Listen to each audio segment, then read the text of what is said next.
a lot of people probably who have come through our gallery over the 30 years and will met Jagamara in the streets of Brisbane or the streets of Alice Springs or at a bus stop somewhere, he would just say,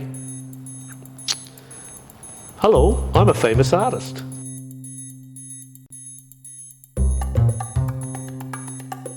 Can you remember first meeting Michael here in Brisbane? Yeah. Yep. Fireworks seemed to be a haunt for probably the most interesting scene around town, actually. And I was working for another art dealer, so he'd probably kill me for saying that. But in terms of like a gritty milieu where there were artists everywhere all the time, feverish about new ideas and new process, but looking, I guess, to connect with other makers and looking for a community. Fireworks was the back room at Fireworks. There was always something really interesting going on, or to be seen, or to be watched. People were doing performances. Michael Nelson was this quiet character, and I actually was standing next to him before I knew who he was, or realised who he was. And he was so softly spoken. I think from that moment, I actually learnt instantly that he didn't have a lot to say, but when he did, you just shut up and listened. So he was at the cusp of that change in his career, which can be categorised in a number of significant exhibitions, but it went really from a prolific use of dots and colours to, a much more reduced palette. I think change and chance are his stock in trade. He didn't, in a self-deprecatory sense, talk about being lucky as in poor bugger me. He was really excited about taking a chance and rolling a dice. And I think if you look at the whole history of, even when he was at Yuendamu, watching what was going on at Papunya in the early 70s and listening to the old people in Yuendamu saying, "Oh, that's not right, what's going on over there." He was always factoring in a worldview that was inclusive of other opinions. He was always mindful of the fact that whatever was happening in his community or the communities that he was travelling through always represented change. And Michael said this to Vivian Johnson, the images are permanent in my mind only. So this idea of portability of surface, or a different medium, or a different way of expressing an old idea, the narrative, was bound up in a sense of inevitable shift and response and change. And with the new expression show that comes later in 1999 at the Brisbane City Gallery, and then at the Queensland Art Gallery, I think it's Rex Butler's response to MNJ, where he talks about this being an ultimate act of being aware of what a non-Indigenous audience needs to see and understand, and in a sense meeting it halfway without full disclosure. Taking a chance that I'm going to do something new to speak to a new audience. I mean, this is the whole reason for being an artist in my conception of Michael. Meeting people, finding new strategies, connecting, incorporating difference.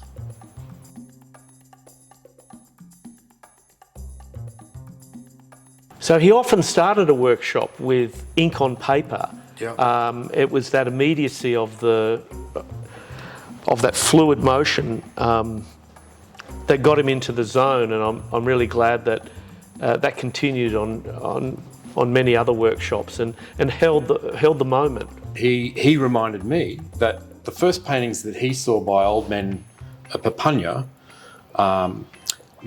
didn't have infill, didn't have dots.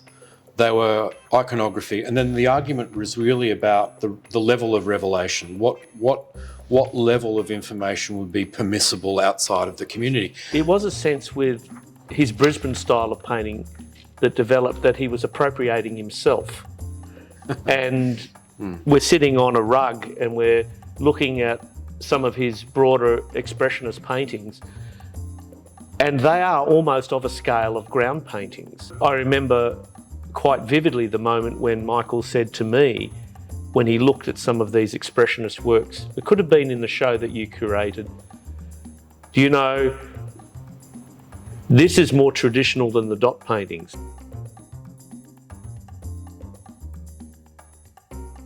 As a curator working in art, in the council gallery,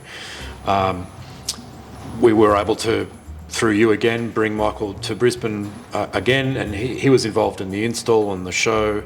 He had painting canvas boards separated, climbing up over doorways. The room was painted green. It wasn't a typical white box museum show. We were able to get those works showcased against the gelati style of his earlier phase, that 81 to 89 sort of bracket of the line, the circle and the dot.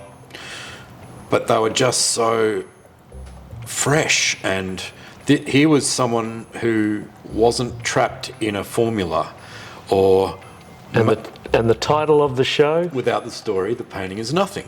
Brilliant. And, well, I mean, I can't claim credit for that. No. That's something that he says, yeah. And that I think Viv Johnson quotes. And in the monograph. Yeah, monograph. 96, 97, whenever that was published. But he said it to me at the time as well. That these things are as important as paintings as they are about the idea that they represent. It was quite laconic. It was a pretty organic night at the opening when he made it, ultimately. But just the reception, I mean, I think it was just another great moment where you saw an artist being recognised for doing something fabulous, and towards late career, that's why we're in the game as advocates and supporters, right? Yeah. It's on the front cover of so many catalogues. It's the most reproduced image in Australian Indigenous art, or it was at the time. At the time, it was one of the most recognisable Aboriginal artworks in the world. Yeah. And Michael was very proud of it, and I think you're right. He drew off it still and pulled elements out of it, whether they ended up as on canvas boards to trade with Imant's tillers, yeah. which happened. Yeah. Or in his final days, a series of paintings that were finished off by the family while he was lying in state in Alice Springs. They were singing. They finished off some of the paintings, which all had elements of the 5 stories. Yeah.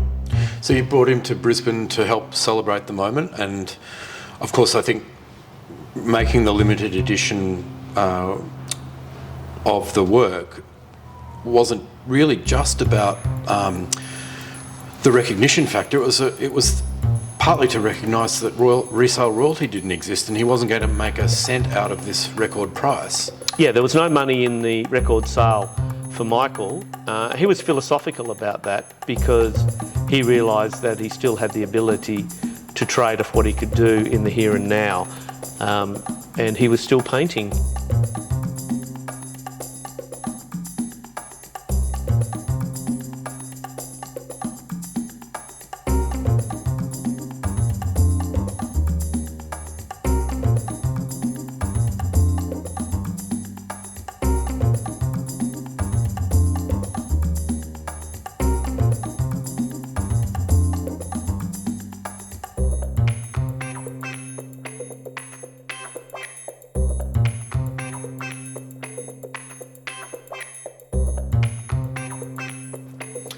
Chance, luck.